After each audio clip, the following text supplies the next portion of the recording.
नमस्कार, मैं जनप्रक्ता शिवम गौतम। और जिस तरीके से महाराष्ट्र सरकार के गलत काम होते हैं, जिस तरीके से पसोटावाद के तहत महाराष्ट्र सरकार नागरिकों को दबाने का काम करती है, आज उस कड़ी में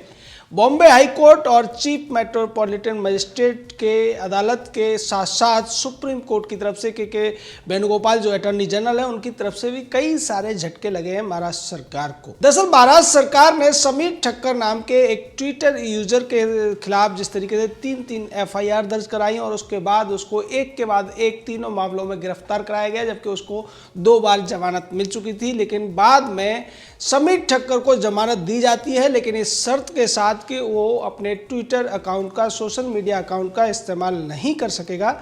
आज उसको अदालत ने इस प्रतिबंध से मुक्त कर दिया है और अदालत ने ये कहा है कि इस तरीके के प्रतिबंधों की जरूरत नहीं है, जबकि इसका महाराष्ट्र सरकार की तरफ से विरोध किया गया था और ये कहा गया था कि अगर ये प्रतिबंध हटाया जाएगा तो समीर ठक्कर फिर से इस तरीके की बातें करेगा, जबकि जांच अभी चल रही है। इसको लेकर मेट्रोपॉलिटन मजिस्ट्रेट ने ये कहा कि अब तक जो पिछले 10 तारीख को जब जमानत दी गई थी उससे लेकर अब तक ये देखने को मिला है कि इस प्रतिबंध की कोई ज़रूरत नहीं है। और जैसा कि वादी के वकील ने कहा है कि ये उसके स्वतंत्रता, जो व्यक्ति की स्वतंत्रता का अधिकार है, उसका उल्लंघन है और इसको मेंटेन करने की ज़रूरत है। दरअसल यह पूरा मामला इसलिए हुआ कि समीर ठक्कर ने महाराष्ट्र सरकार पर, उद्धव सरकार पर सवाल उठाए थे। उद्धव के बेटे आदित्य ठाकरे को बेबी पेंगुइन की संज्ञा दे दी थी और इसी सबसे शिवसेना और महाराष्ट्र की महाविकास आघाड़ी के नाम पर चलने वाली पसोटावादी सरकार चिढ़ गई थी और उसने एक के बाद एक FIR दर्ज कराई। पहले FIR के बाद में जब उसको जमानत मिलती है उसको फिर से गिरफ्तार कर लिया जाता है, फिर से उसको जब छूटने की बात आती है तो फिर से गिरफ्तार कर लिया जाता है और आखिर में 10 नवंबर को समीर ठक्कर को जमानत दी जाती है। इसके बाद में समीर ठक्कर की तरफ से सुप्रीम कोर्ट से भी राहत मांगी गई थी, लेकिन सुप्रीम कोर्ट ने कह दिया था कि हर मामले के लिए आपको सुप्रीम कोर्ट आने की जरूरत नहीं है, आप हाई कोर्ट जाइए और हाई कोर्ट से जाकर जमानत मांगिए। दूसरी तरफ एक और इसी तरीके के केस में सुनैना होली नाम की एक महिला के खिलाफ भी महाराष्ट्र सरकार ने ऐसी ही एक कार्रवाई की थी, जिसको लेकर आज बॉम्बे हाई कोर्ट में सुनवाई चल रही थी। तब उस सुनवाई के दौरान जस्टिस SS शिंदे और MS कार्णिक की खंडपीठ ने महाराष्ट्र सरकार से सवाल पूछे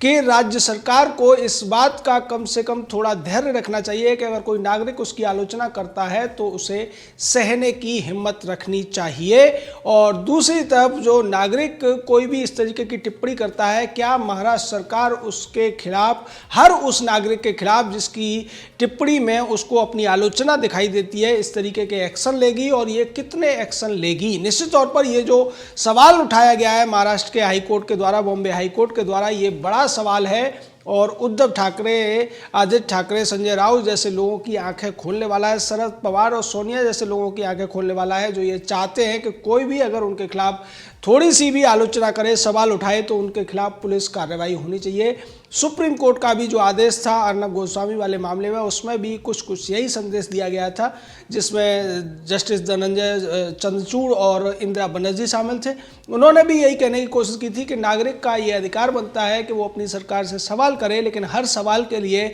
आप उसको इस तरीके से क्रिमिनल लॉ का बेजा इस्तेमाल करते हुए जेल में नहीं डाल सकते और जेल की बजाय बेल ही नागरिक का अधिकार है। यहाँ एक और बात उल्लेखनीय है कि इसी तरीके के एक दूसरे मामले में एक शिकायत दर्ज की गई और उस शिकायत में ये मांग की गई थी कि जिसने ये ट्वीट किया है उसको जेल में डाल दिया जाए। और जेल में डालने की वजह यह है कि कारण ये बताया गया था कि जो ट्वीट है वो सुप्रीम कोर्ट के अपमान का ट्वीट है। इस बात की याचिका लगाई थी कांग्रेस पार्टी समर्थित और राहुल गांधी के समर्थित साकेत गोखले ने, और ये मामला था शेफाली वैद्य नाम की एक लेखिका के खिलाफ। इसको लेकर के वेणुगोपाल ने स्पष्ट कर दिया कि इस मामले में कंटेम्प्ट ऑफ कोर्ट का मामला नहीं बनता है, क्योंकि ये जो ट्वीट्स हैं वो 1 साल पहले के हैं और जैसा कि कंटेम्प्ट ऑफ कोर्ट का जो कानून है उसमें स्पष्ट तौर पर लिखा हुआ है कि कोई भी कोर्ट किसी याचिका या फिर सुमोटो के आधार पर 1 साल का समय बीत जाने के बाद इस तरीके का एक्शन नहीं ले सकता है। लेकिन दूसरी तरफ के वेणुगोपाल जो अटॉर्नी जनरल है, उन्होंने एक बड़ा फैसला लिया। रचिता तनेजा नाम की एक कार्टूनिस्ट द्वारा आपत्तिजनक ट्वीट किए जाने पर जो कार्टून उसने बनाए थे उसके ऊपर उसके खिलाफ कंटेम्प्ट ऑफ कोर्ट का मामला चलाने की इजाजत दे दी है। ये इजाजत एक लॉ स्टूडेंट ने मांगी थी और रचिता तनेजा ने बहुत ही आपत्तिजनक 3 ट्वीट किए थे, जिनमें 3 कार्टून शेयर किए गए थे। एक कार्टून में अर्नब गोस्वामी को ये कहते हुए दिखाया गया था सुप्रीम कोर्ट से कि तू जानता नहीं मेरा बाप कौन है, और बाप के तौर पर भारतीय जनता पार्टी को दिखाया गया था। दूसरे ट्वीट में ये दिखाने की कोशिश की गई थी कि हमारी और सुप्रीम कोर्ट की अच्छी सेटिंग है, यानी कि अर्नब गोस्वामी और सुप्रीम कोर्ट की सेटिंग दिखाने की कोशिश की गई थी। तीसरे जो ट्वीट था उसमें पूर्व चीफ जस्टिस रंजन गोगोई को ये कहते हुए दिखाया गया है मोदी से कि ये लीजिए आपको मैं राम मंदिर का फैसला देता हूं, और मोदी जी उसके सामने खड़े होकर कहते हैं कि आपको मैं राज्यसभा की कुर्सी देता हूं। निश्चित तौर पर इसको के वेणुगोपाल ने यह कहा कि ये सीधे तौर पर भारत का जो सुप्रीम कोर्ट है, सर्वोच्च न्यायालय है, उसके ऊपर सवाल उठाता है, उसकी जो एक निष्ठता है, उसकी जो संविधान के प्रति निष्ठा है या न्यायप्रियता है, उसकी एकता अखंडता पर सवाल उठाने वाला है, और उसको पक्षपातपूर्ण बताने की कोशिश इस कार्टूनिस्ट द्वारा की गई है। इसलिए इसके खिलाफ कार्रवाई होनी चाहिए।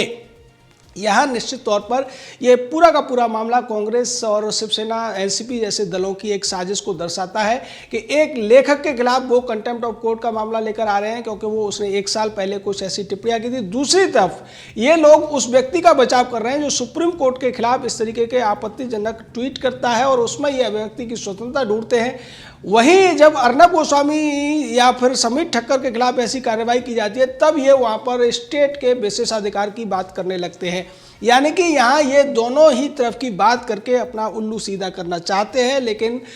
देश की अदालतों ने ये दिखा दिया है कि अब इस तरीके के जो रणनीतियाँ पहले चला करती थी या जो हथकंडे चलाए जाते थे जिनके माध्यम से नागरिकों पर दबाव बनाया जाता था, नागरिकों को प्रताड़ित किया जाता था, वो देश में नहीं चल पाएंगे। और इसके हमने आपको 3 उदाहरण दिए कि चीफ मेट्रोपॉलिटन मजिस्ट्रेट ने ये साफ तौर पर कह दिया है कि व्यक्ति की स्वतंत्रता के तहत समीर ठक्कर अपना ट्विटर अकाउंट चला सकता है। दूसरी तरफ बॉम्बे हाई कोर्ट ने एक बड़ा सवाल किया है महाराष्ट्र सरकार से कि क्या हर व्यक्ति जो व्यक्ति की स्वतंत्रता के तहत आपसे सवाल करता है या आपकी नीतियों की आलोचना करता है, आप हर उस व्यक्ति के खिलाफ इसी तरीके के जो तानाशाहीपूर्ण एक्शन लेंगे और उसको दबाने की कोशिश करेंगे। और तीसरी तरफ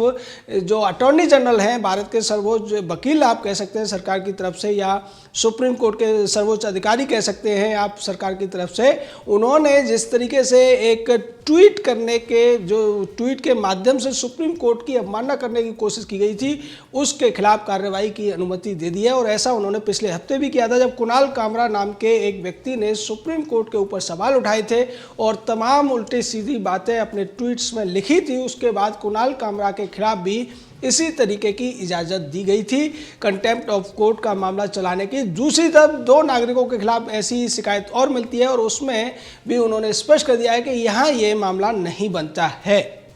यानी जिस तरीके से पहले मांग उठती थी कि न्यायपालिका में सारी चीज़ें उस तरीके से नहीं हो पाती है जैसी नागरिक चाहते हैं, जैसे संविधान में लिखा हुआ है, लेकिन अब ऐसा लगता है कि बॉम्बे हाई कोर्ट को भी अपनी गलती का एहसास हुआ है। और यही वजह है कि जस्टिस एस.एस. शिंदे और एम.एस. कार्निक की जिस पीठ ने अर्नब गोस्वामी को अंतरिम राहत देने से मना कर दिया था, आज उसी पीठ ने सवाल उठा दिया है महाराष्ट्र सरकार के ऊपर और महाराष्ट्र सरकार से सीधे तौर पर यह पूछ लिया है कि क्या आप हर मामले में एक्शन लेकर नागरिकों को दबाने की कोशिश करेंगे। आपको आलोचनाएं सहने की आदत डाल लेनी चाहिए क्योंकि ये लोकतंत्र है और लोकतंत्र में जो नागरिक होता है, जो लोक होता है, जो जन होता है, वही वास्तव में देश का मालिक होता है, वही संप्रभु होता है। और देश के जन के साथ आप इस तरीके से खिलवाड़ नहीं कर सकते हैं। आप किसी भी व्यक्ति की अव्यक्ति की स्वतंत्रता का हनन नहीं कर सकते हैं। आप किसी भी व्यक्ति के लोकतांत्रिक अधिकारों को क्रिमिनल लॉ के माध्यम से या आपराधिक कानूनों के माध्यम से,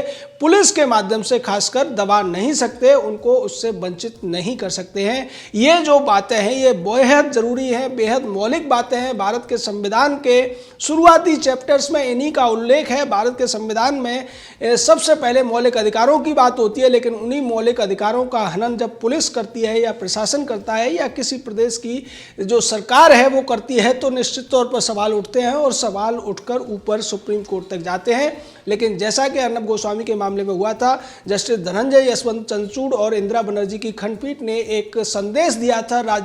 देश के सभी जो अदालतें हैं उनको कि आप अपने स्तर पर जो अधिकार आपको प्राप्त है उनका इस्तेमाल कीजिए, जो कानून आपको दिए गए हैं उनके आधार पर निर्णय दीजिए। और आज खुशी की बात है कि उसी के आधार पर चीफ मेट्रोपॉलिटन मजिस्ट्रेट ने एक बड़ा फैसला लिया समीर ठक्कर के ऊपर लगे हुए उस जमानत वाले प्रतिबंध को हटा दिया। दूसरी तरफ हाई कोर्ट ने महाराष्ट्र सरकार से सीधा सवाल कर दिया और अटॉर्नी जनरल ने जिस तरीके से आज रचिता तनेजा के खिलाफ कंटेम्प्ट ऑफ कोर्ट की कार्रवाई को परमिशन दे दी, उसकी अनुमति दे दी है। और वहीं सैफ अली वैद्या के ऊपर इस तरीके का केस करने वाले साकेत गोखले नाम के कांग्रेसी कार्यकर्ता या फिर राहुल गांधी के खासम खास व्यक्ति को एक बड़ा झटका दिया है, क्योंकि साकेत गोखले को यह लगता था कि इस